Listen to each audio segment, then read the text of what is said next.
Wa'tasimu bihablillahi jami'an wa la tafarraqu. Berpegang teguhlah kalian kepada tali Allah. Jangan kalian berpecah belah. Wadhkuru ni'matallah alaikum. Ingatlah nikmat Allah atas kalian. Idh kuntum a'da'a. Ketika kalian dahulunya saling bermusuhan. Fa'allafa baina qulubikum. Lalu Allah satukan di antara hati kalian. Fa'asbahtum bi ni'matihi ikhwana.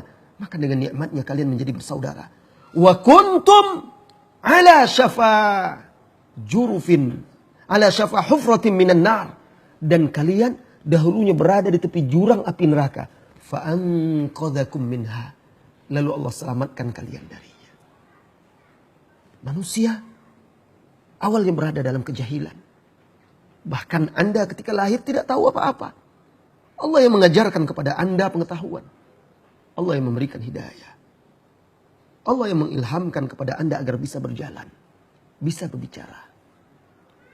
Kemudian juga memberikan hidayah kepada hati Anda. Untuk beriman kepada Allah dan Rasulnya Muhammad SAW. Pembicaraan kita malam hari ini. Tentang keteladanan salafus saleh. Generasi-generasi terdahulu. Bagaimana mereka mencintai Rasulullah SAW. Jika kita ingin tahu bagaimana sejatinya cinta kepada beliau, baca sejarah. Pelajari kehidupan orang-orang yang telah mendahului kita. Bahkan makhluk-makhluk di masa itu. Pohon, batu, gunung, hewan. Bagaimana mereka mencintai Rasulullah SAW. Agar kita tahu betapa kerdilnya diri kita. Kita belum menunaikan dengan sebenarnya hak Nabi kita yang mulia. Mencintainya. Melebihi diri kita. Melebihi harta benda. Anak, istri, dan keluarga kita. Dahulu wahai saudara-saudariku kaum muslimin dan muslimat. Bukan hanya manusia yang mencintai Rasulullah SAW. Pepohonan pun, gunung, batu-batu, hewan-hewan rindu dan mencintainya.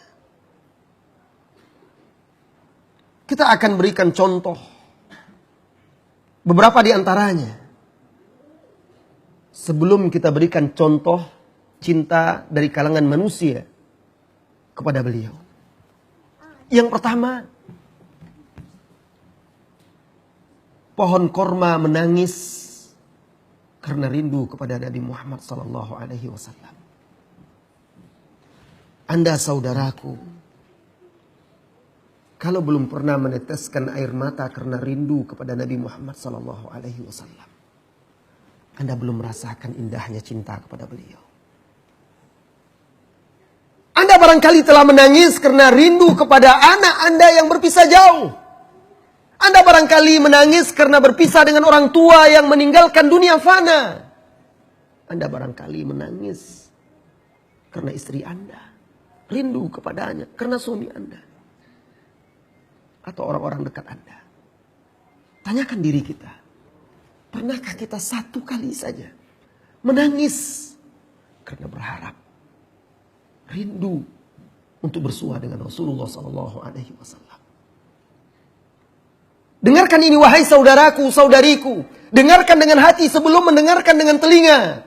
Jabir bin Abdullah radhiyallahu anhu menuturkan dalam hadis yang diriwayatkan oleh al-Imam al-Bukhari, "Kana al-masjidu masqufan ala juzu' min nakhlin." Dulu masjid beliau itu tiang-tiang atapnya itu dari batang korma. Fakana Nabi sallallahu alaihi wasallam idza khataba yaqumu ila jiz'in minha. Dan dulu awalnya Rasulullah sallallahu alaihi wasallam ketika khutbah berdiri dan memegang atau bersandar kepada salah satu batang korma yang menjadi tiang-tiang atap Masjid Nabawi itu. Salah satunya di bagian depan. Falamma suni'a lahul mimbar. Kemudian ketika manusia semakin banyak, kaum muslimin semakin banyak, sahabat membuatkan mimbar untuk Rasulullah SAW. Dibuatkanlah mimbar. Maka sejak itu Rasulullah Sallallahu Alaihi Wasallam meninggalkan batang korma itu. Lalu beliau khutbah di atas mimbarnya, berdiri di tangga yang kedua, dan kalau duduk di tangga yang ketiganya. Ketika beliau Sallallahu Alaihi Wasallam meninggalkan batang korma tersebut, apa kata sahabat Jabir? Fasami'na lidzalikal jaz' sautan ka sautil isyar atau asyar. Maka kami mendengar suara pohon itu seperti anak kecil yang merintih, menangis. La ilaha illallah. Allah tunjukkan salah satu mukjizat Nabi Muhammad sallallahu alaihi wasallam di hadapan para sahabat. Pohon itu menangis, merintih seperti bayi menangis karena ditinggalkan oleh Rasulullah sallallahu alaihi wasallam. Hatta ja'a an-nabiy sallallahu alaihi wasallam fawada'a yadahu 'alaiha fasakanat. Turun Rasulullah sallallahu alaihi wasallam dari mimbar. Diletakkannya tangannya di batang pohon korma itu. Maka tenang dan diamlah korma itu. Allahu Akbar. Al-Hasan Al-Basri apabila membawakan hadis ini, beliau berkata kepada manusia, ini pohon korma menangis karena rindu kepada orang yang paling mulia ini, Habibun al-Mustafa sallallahu alaihi wasallam. Maka kita manusia lebih patut lagi untuk menangis karena rindu kepadanya.